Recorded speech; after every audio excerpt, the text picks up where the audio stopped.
Tenena zany fa miandry ny vokatrin'izay fampianarana sy ny fampifananareo ankizy indray entiny miaina elorifa izay indray isika eo amin'ity tontolo ity no satria dia efa taona vitsivitsy ihany no andrasana an'izay hoe fivoarana na avy ihany foton'izay. Araka ny nambaran'ny menakely-rifa ihany mbola dia hoe ny anazatra ny ankizy zany hoe amolavolana ankizy loha larana izay zany ny tena tanjony menakely-rifa hoe anamboatra ireo mpilalao mba tena hoe apiditra baolina amin'izao fotoana izao. Araka ny fantatra dia lasa mpanazatra ny aisadema amin'ny mpanazatra loha larana na ny mpanafika zany menakely-rifa amin'izao fotoana izao. Mifanandrify ihany koa amin'izay tanjona tiany tadiavina otratrarina izay no apetrany amin'ireto ankizy madinika ireto.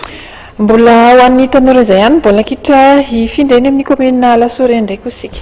Iny Antsinanana Mazorivo nahatsapa ihany koa ireo tanora ao anatin'ny fokontany fa mila fialamboly ary mila tazaina ao anatin'ny fantanjahantena ireo tanora eny an-toerana ka dia nikarakara fanarana ary ireo izay nanomboka omaly tamin'ny sabotsy maraina izany.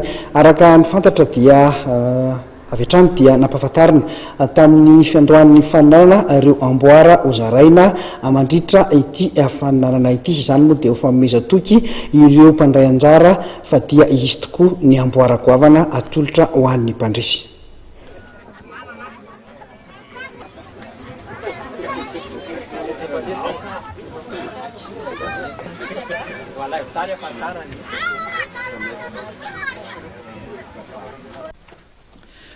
Ho fitazanana sy fanomezana fialamboly ho an'ireo tanora ao anatin'ny komina Lasory dia nietsika ireo tanora vitsivitsy tia baolina kitra ao anatin'ny fokontany mikarakara fanarana izay nomena ny anarana hoe tournoi fivoarana. Mizara maromaro ny fanarana ka misy natokana ho an'ny tanora ao anatin'ny fokontany ihany izay misy 20 eo ny skajy senior. Misy ihany koa ny open sy ny veteran izay andraisan'ny rehetra anjara. Fanomezana toky ireo mpandray anjara dia naseho apahabemaso izay fiandohan'ny fanarana izao ireo amboara hozaraina amin'ny lalao famaranana dia ny omby mifa izany izay ahazo zany avokoa ny sokajy rehetra izay tompon-daka. Ny voalohany indrindra ny antony hikarakarana anazy zany dia ho fialam-boly voalohany indrindra ho an'ny tanora eto amin'ny komina misy anay. Faharoa manarakaraka izany koa ho an'ny olona izay eto amin'ity fokontany tamin'ny Est Mazorivo ity zany ny fialam-boly tsy misy dia nananana n'ity tournoi ity izay ny karakaran'ity tournoi ity. Ohatrotry ny ahoana ny fizotran'ilay tournoi? Ilay tournoi zany mizara roa, misy ny inter fokontany izay ilalovan'ny fokontany 20 misy ato amin'ny komina Lasory. Dia ny faharoa manarak'izay misy ny open izay misokatra ho an'ny club rehetra na tsy eto amin'ny komina Lasory ary fa avy any alavitra dia raisinay ampitiavana tompoko. Manao ny fahitanao izay hoe tournoi baolina kitra izay ety amin'ity faritra misy anay ity? Zany hoe ny ety tia baolina ny ankizy zany ety amin'ny fokontany misy anay fa noho ny tsisy zany le mikarakara dia lasa voatery mandeha alavitra fa fitiavana baolina indray dia misy dia tena tia ary manana ekipa maromaro zany izay tena havanana amin'ny fanaovana azy fanaovana baolina.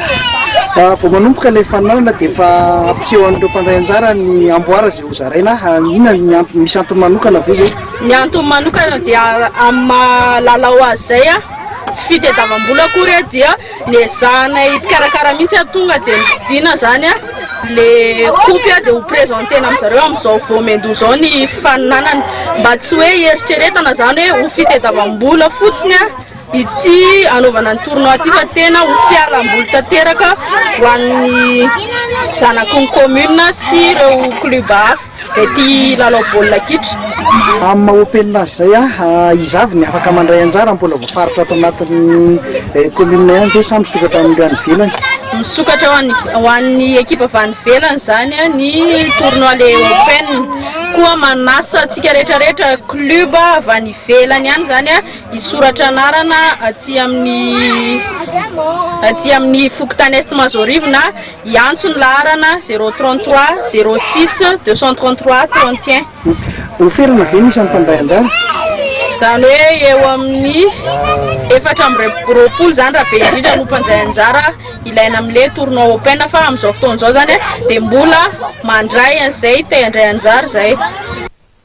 nandritra ity fitaoam-panokafana omaly asabotsy ity dia nisy ny lalao ara-pirahalaina izay arahantsika amin'ny sary izao nikatrohan'ny génération manao akanjo fotsy sy ny FC Akazobe manao akanjo maitso saraka adizala telo ny rotota tao anatin'ny fotoana ara-dalàna ka tao aorian'ny fandakana tirobus no natafavoaka mpandresy ny génération tamin'ny isa 10-7 teo amin'ny sokady Tseleur kosa dia ny FC Akazobe kosa indray no nandresy ny fokontany Nambohitromby tamin'ny isa 2-0.